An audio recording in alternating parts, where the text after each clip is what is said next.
नमस्कार मित्रांनो, माझं नाव योगेश आहे।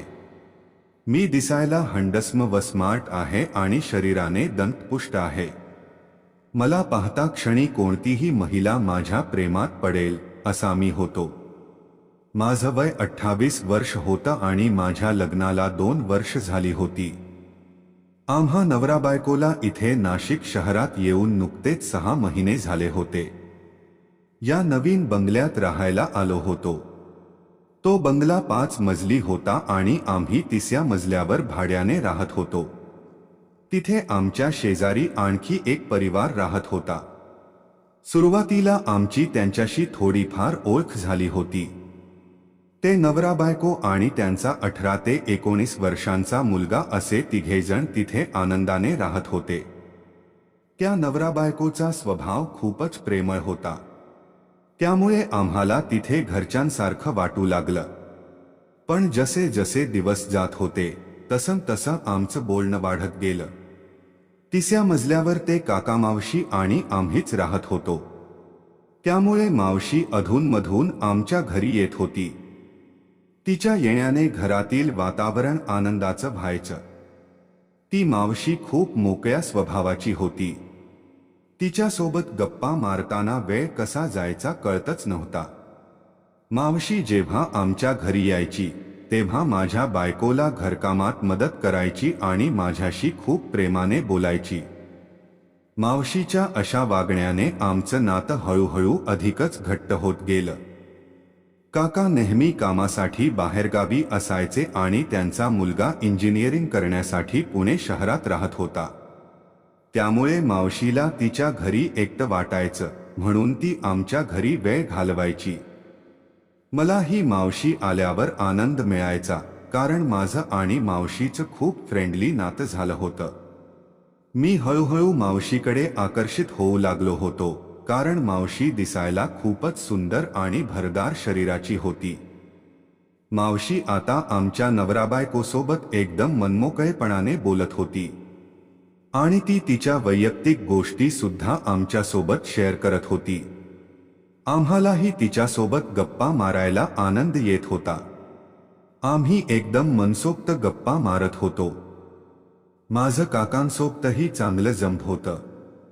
ते जेव्हा घरी असायचे तेव्हा आम्ही सगळे मिळून गप्पा मारायचो। परंतु बहुतेक वेळा ते कामानिमित्त घराबाहेर राहत होते। मावशी तिचं घरातील सगळं काम आवरून आमच्या घरी येत होती आणि माझ्या बायकोशी गप्पा मारत होती। दोघींची चांगलीच मैत्री झाली होती आणि ती पूर्ण दिवस आमच्याच घरी राहत असे। मावशी आणि मी आम्ही एकमेकांना आता जरा जास्तच ओळखायला लागलो होतो। आमचं सुखदुःख एकमेकांशी व्यक्त करत होतो आणि एका परिवारासारखं राहत होतो। आमच्यात एक अनोखी प्रेमाची आपुलकीची भावना तयार झाली होती। त्या दिवशी माझी बायको तिच्या मैत्रिणीकडे गेली होती। मी घरी एकटाच बसलो होतो आणि टीव्ही बघत वेळ घालवत होतो। अचानक दारावर टकटक झाली। दार उघडताच शेजारची मावशी उभी होती। तिच्या चेहऱ्यावर थोडीशी घाई होती। ती म्हणाली, "अरे योगेश, माझ्या बाथरूम मधला नळ खराब झालाय, पाणीच येत नाही। मला आंघोळ करायची होती। तू बघशील का?" मी थोडं हसतच म्हणालो, "हो मावशी, काही काम नाही। आज चला, बघतो." मी तिच्या घरात गेलो। बाथरूममध्ये नळ उघडून पाहिला तर पाणी अजिबातच नव्हतं, थेंबही नव्हता। मी स्क्रूड्रायव्हर घेऊन तो नळ उघडायला लागलो। इतक्यात अचानक पाण्याचा दाब सुटला आणि नळातून पाणी जोरात सुटलं। क्षणातच माझं आणि मावशीचं पूर्ण अंग भिजलं। मी पटकन नळ आवरण्याचा प्रयत्न करत होतो, पण पाणी इतक्या जोरात येत होतं की दोघंही पूर्ण ओले झालो होतो। मावशी माझ्या अगदी शेजारी उभी होती।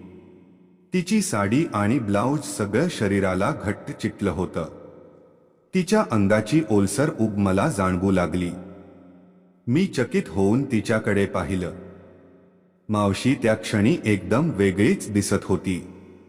तिचे केस पाण्याने डबडलेले होते। गालावरून थेंब झिरपत होते। तिच्या डोळ्यात लाज आणि हसू दोन्ही एकत्र होतं.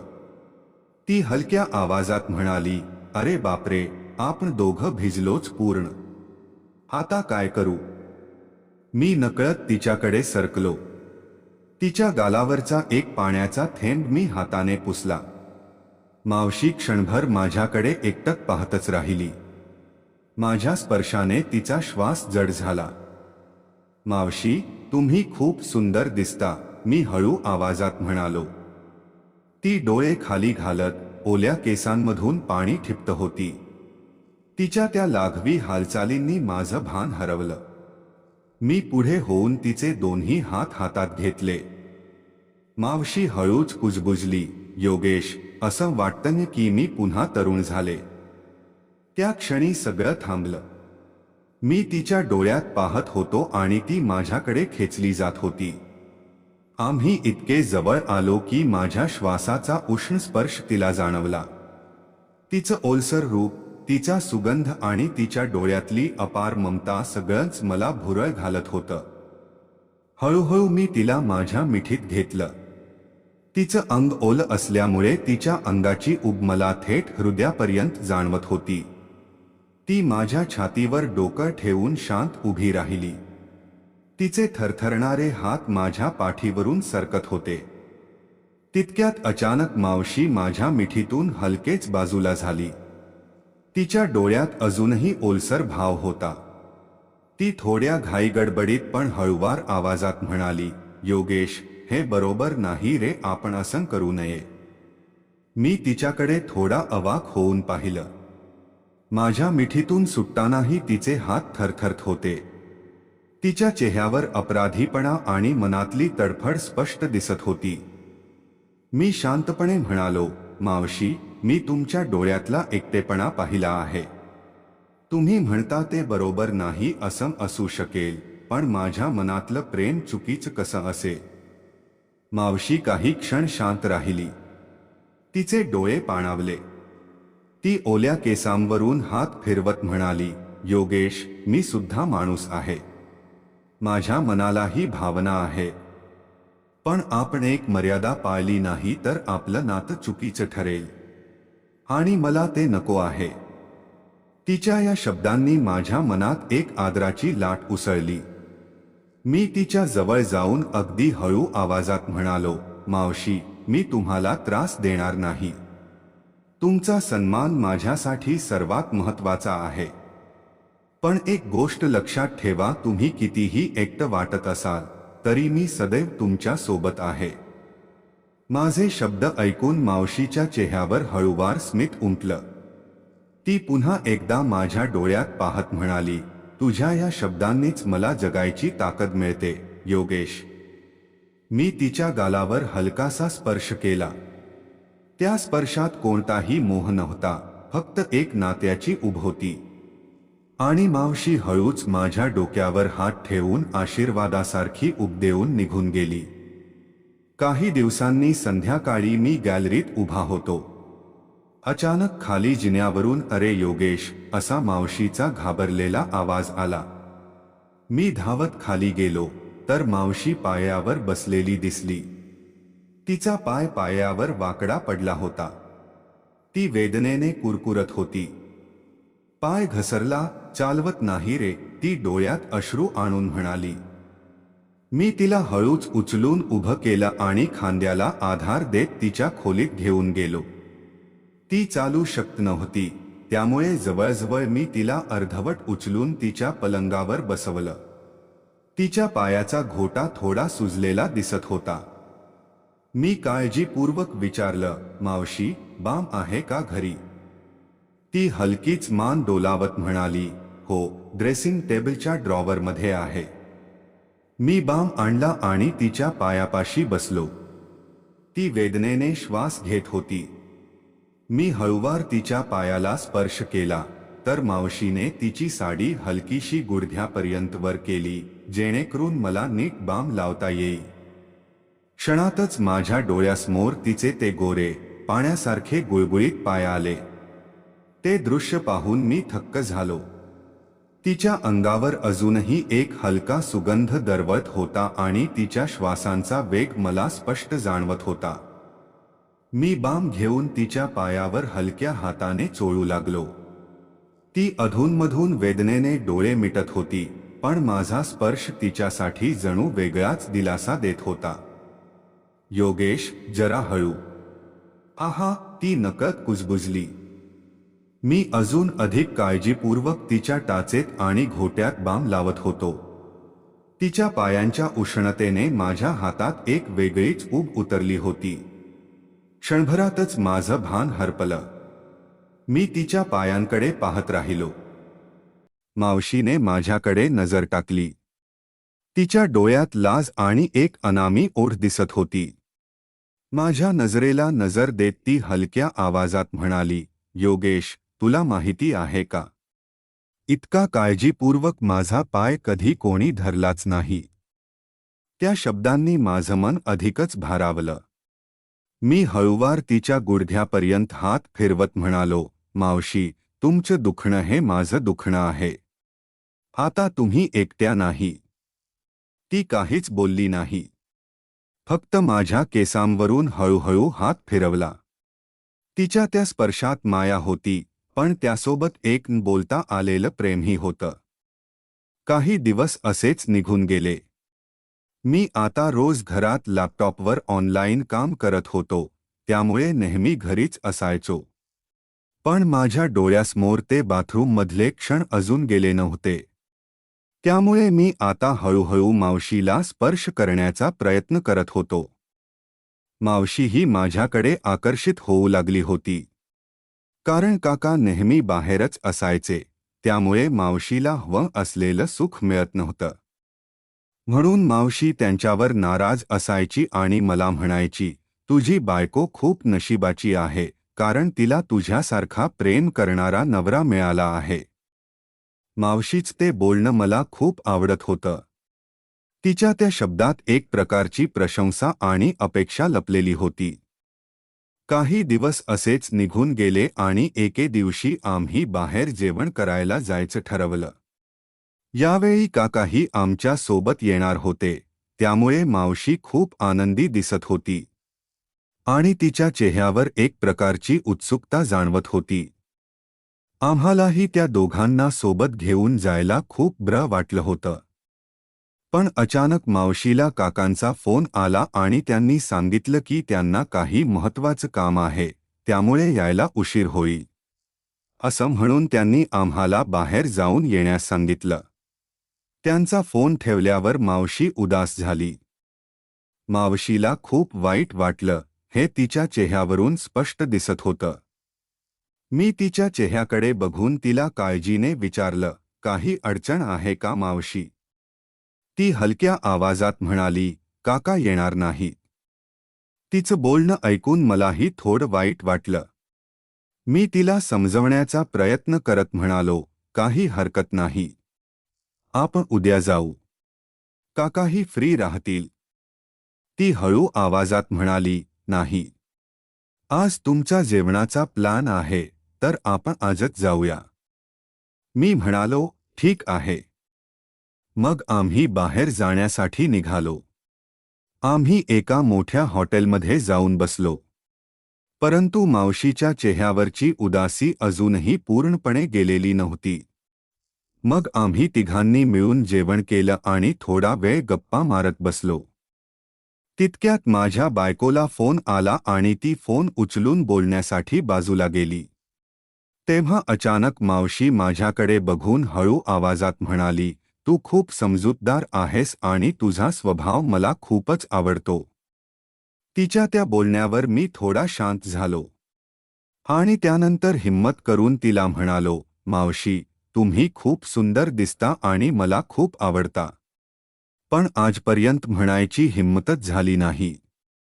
तेव्हा मावशी थोडी लाजली आणि म्हणाली, पण माझ्या या सुंदरतेचा काय फायदा? तेव्हा मी म्हणालो, म्हणजे काय म्हणायचंय तुम्हाला? मग मावशी म्हणाली, सगळ्यांना फक्त माझी सुंदरता दिसते, पण माझा एकटेपणा कोणालाही दिसत नाही. तिचं ते बोलणं ऐकून माझ्या मनात तिच्याबद्दल प्रेमाच्या भावना निर्माण झाल्या, परंतु मी स्वतःला सावरलं आणि तिला म्हणालो, मी काय करू शकतो या सुंदरतेचं. तेव्हा ती काहीच बोलली नाही. मग मी तिला पुन्हा विश्वासाने म्हणालो, खरंच मावशी, तुम्ही खूप सुंदर आहात. मला तुम्ही खूप आवडता. माझं ते प्रेमळ बोलणं ऐकून ती उत्सुकतेने म्हणाली, खरंच योगेश. मी तिला म्हणालो, शपथ. तितक्यात माझी बायको आली. मग आम्ही घरी आलो. माझ्या मनात मात्र मावशीचाच विचार घोळत होता. घरी पोहोचल्यावर बायको म्हणाली, मला उद्या ताईच्या गावी जावं लागणार आहे. मी तिला काळजीने विचारलं, काय झालं? त्यावर ती म्हणाली, ताईच्या मुलीला बघायला पाहुणे येणार आहेत. मी तिला म्हणालो, ठीक आहे, तू जाऊन ये. ती गेल्यावर समजलं की ती 5-6 दिवस येणार नाही. दुसऱ्या दिवशी सकाळी मी उठलो व चहा घेतला आणि पुन्हा माझ्या खोलीत जाऊन झोपलो, कारण माझं पोट दुखत होतं. मी दरवाजा लोटून घेतला होता. मला माहीत होतं मावशी येई. मग जवळपास 10 वाजेच्या सुमारास मावशी आली आणि दरवाजा उघडून माझ्या बायकोला हाक मारत घरात आली. तिच्या आवाजाने मला जाग आली आणि मी माझ्या खोलीतूनच म्हणालो, ती घरात नाहीये. माझा आवाज ऐकून बहुतेक मावशीला जाणवलं की माझी तब्येत बरी नाही. मग मावशी माझ्या खोलीत आली आणि मला बेडवर झोपलेला बघून म्हणाली, काय झालं? तब्येत बरी नाही का? मी हळू आवाजात म्हणालो, बरं वाटत नाही. त्या काळजीने म्हणाल्या, गोळी वगैरे घेतली का? मी म्हणालो, घरात गोळीच नाही. त्यावर त्या हळू आवाजात म्हणाल्या, मला सांगायचं ना, मी दिली असती. मावशीच्या त्या प्रेमळ बोलण्याने माझं मन भरून आलं आणि मी गप्प बसलो. मावशी माझ्याकडे शांत पाहत होती. मी काही बोलत नव्हतो, फक्त तिच्या डोळ्याकडे बघत होतो. ती हलकेच उठून माझ्याजवळ आली आणि माझ्या बाजूला बसली. तिच्या जवळ येण्याने वातावरणात एक अनोखं औदार्य निर्माण झालं. मावशीने हळुवारपणे माझ्या डोक्यावर हात फिरवायला सुरुवात केली.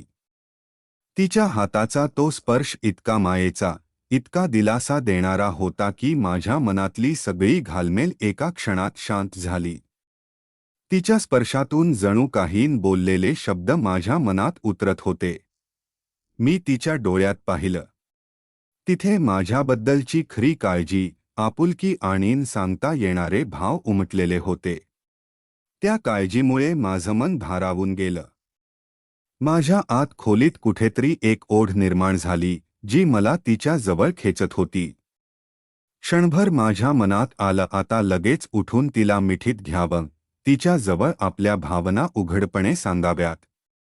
माझा श्वास वेगाने चढत होता. पण मावशी मात्र अजूनही माझ्या केसांवर हात फिरवत होती. जणू काही मी लहान मूल आहे आणि ती मला सांत्वन देत आहे. त्या शांततेत आमच्यात काही बोलणं झालं नाही.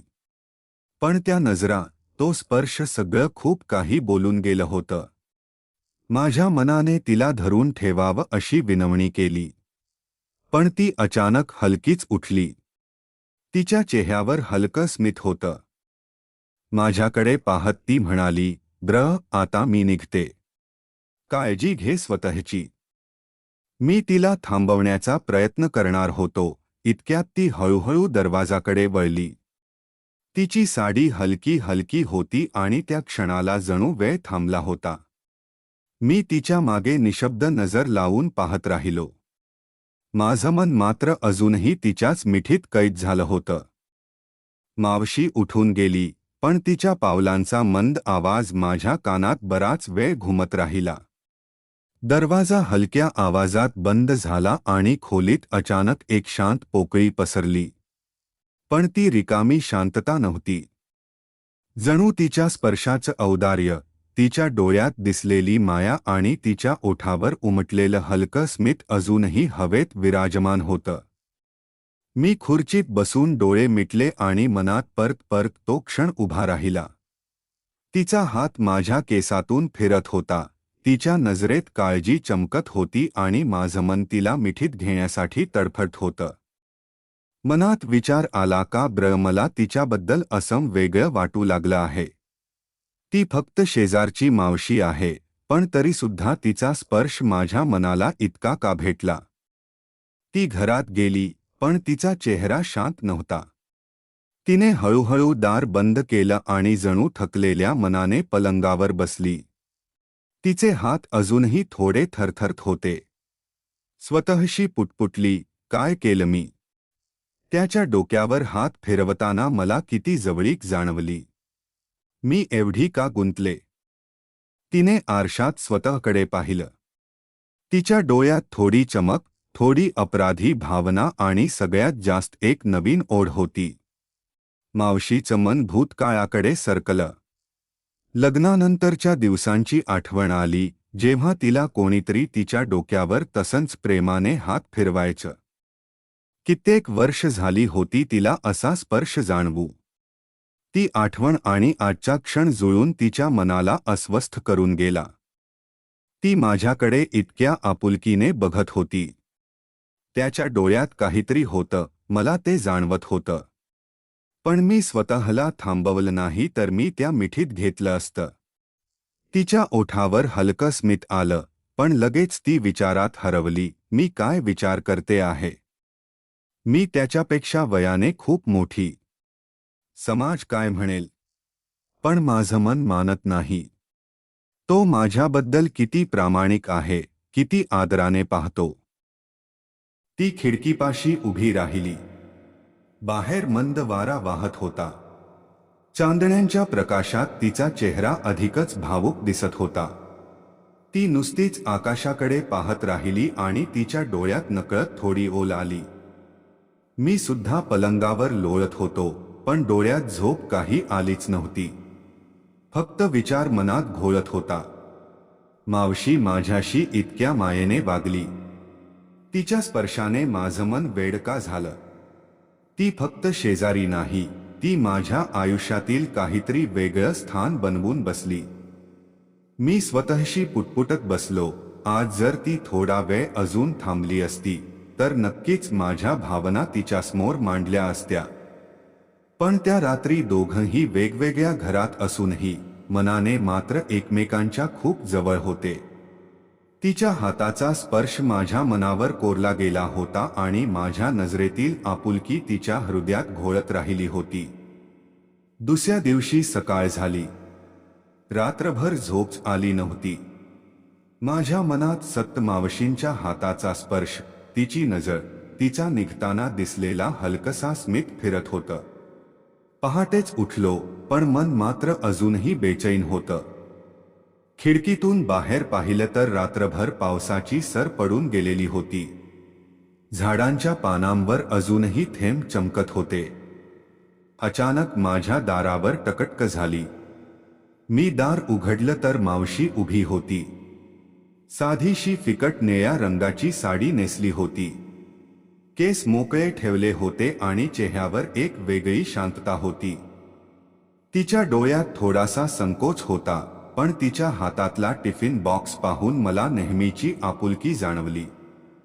मी तुझ्यासाठी नाश्ता केला आहे, ती हळू आवाजात म्हणाली. मी काही न बोलता तिला घरात बोलावलं. तिने टेबलवर टिफिन ठेवला आणि शांत बसली. आम्हा दोघांमध्ये काही क्षण नुसतीच गोड शांतता पसरली. तिच्या डोळ्यात बघायचं धाडसच मला होत नव्हतं, पण माझ्या मनात सत्तकालचा क्षण दाटून येत होता. मावशी टेबलावर नजर खेळवून बसली होती.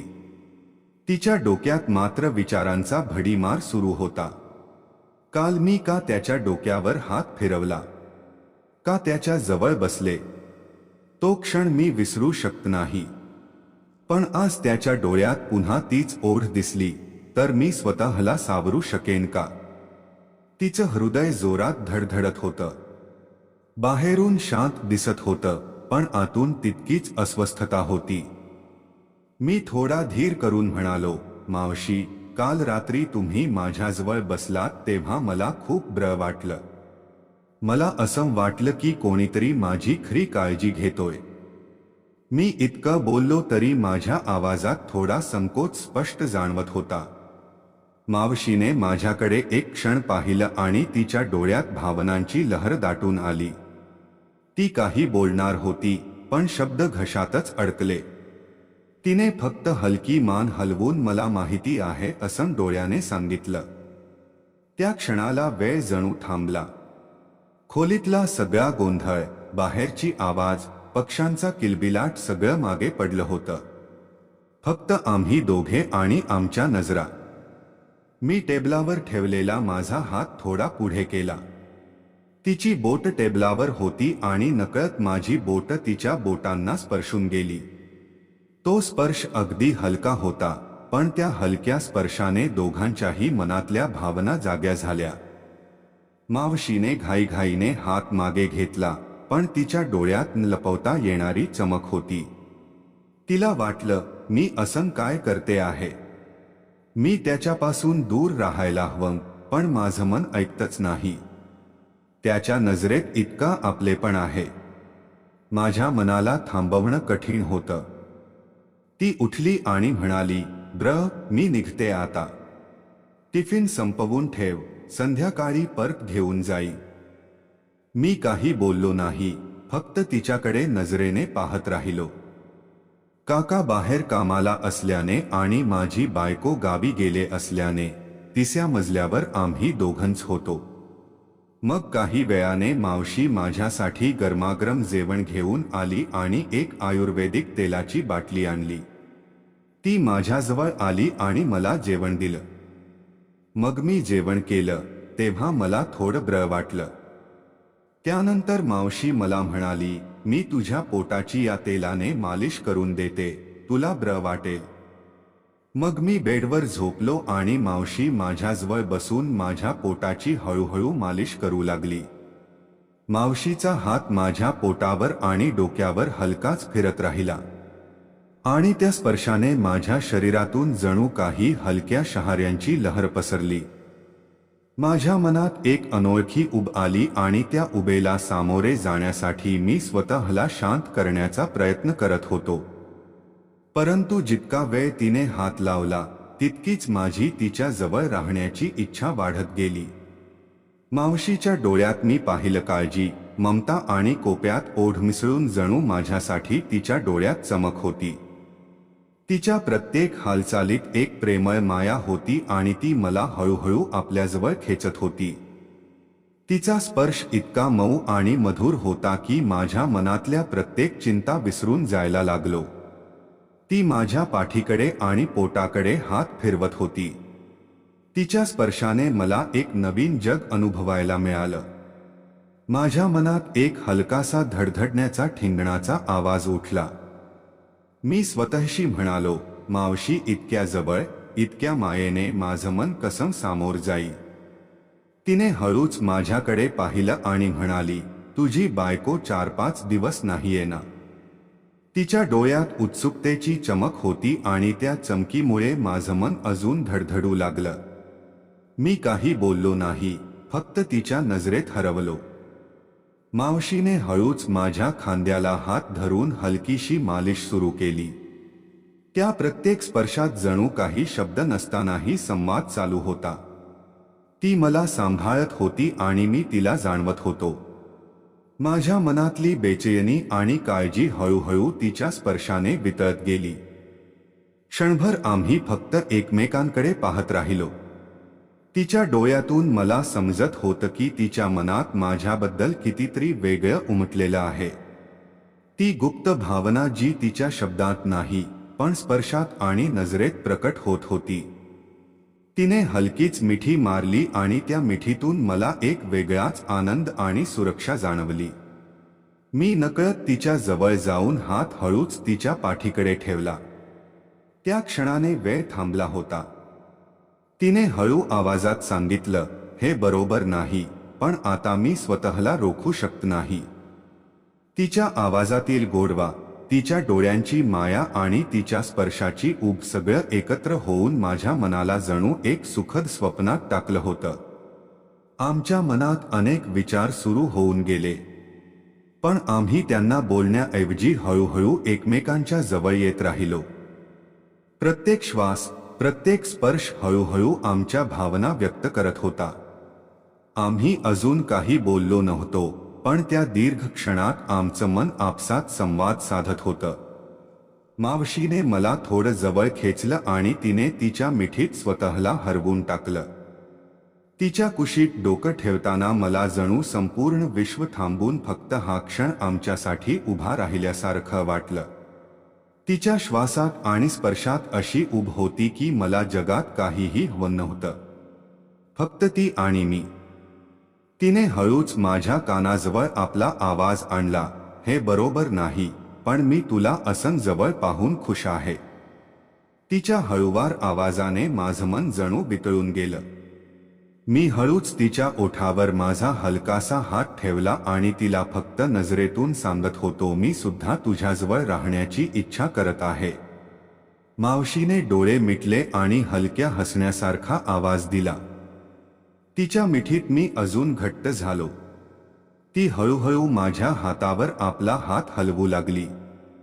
त्या एका छोट्या, हलक्याशा हालचालीनंतर आम्ही दोघंही एकमेकांच्या भावना समजून गेलो होतो.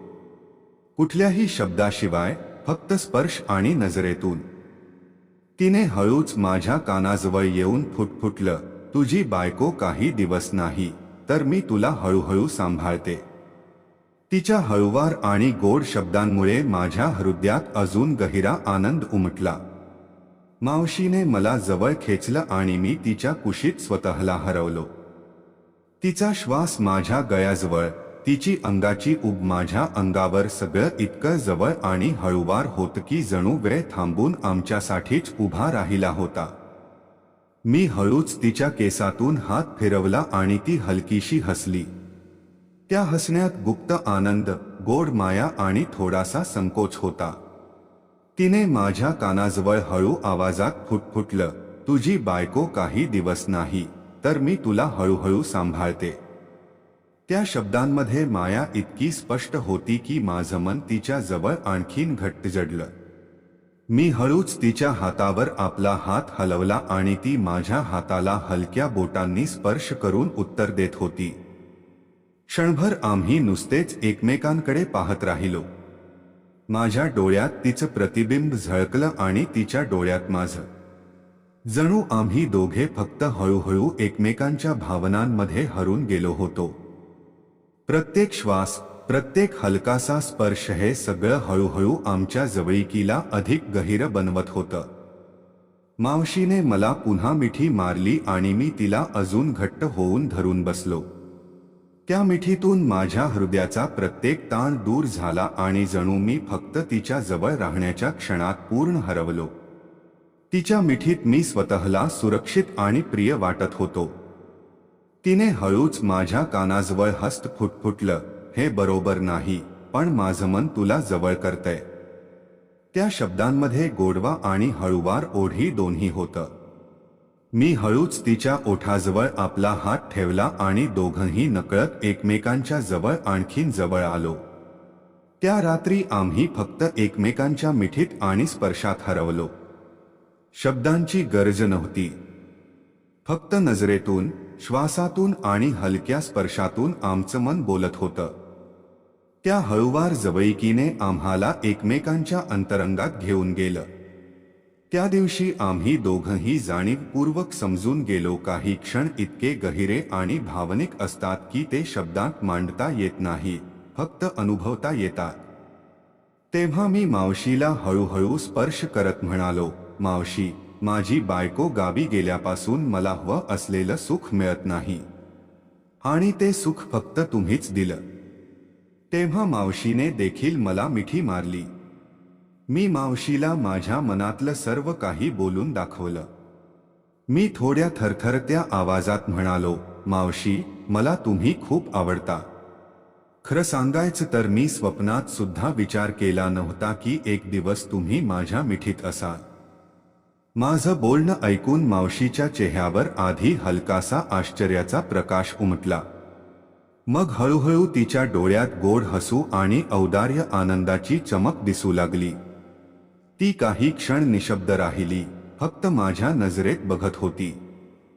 आणि त्या क्षणाला मला जाणवलं की माझ्या मनातील प्रत्येक शब्द तिच्या हृदयात जाऊन पोहोचला आहे. मावशीने हळूच माझ्याकडे येऊन मिठी मारली. ती मिठी इतकी घट्ट आणि औदार्याने भरलेली होती की जणू संपूर्ण विश्व त्या स्पर्शात हरून गेलं. मी तिच्या मिठीत स्वतःला सुरक्षित आणि प्रिय वाटत होतो. तिच्या ओठाजवळ थोडा वेळ माझं डोकं ठेवून मी तिच्या श्वासात हरवलो. आणि तिने हळूहळू माझ्या हाताला धरलं. तिने हळूच मला पुटपुटलं, माझं मन तुझ्यासाठी उभं आहे. आणि मला असं वाटतं की या क्षणासाठी आम्ही दोघे एकत्र आलो आहोत.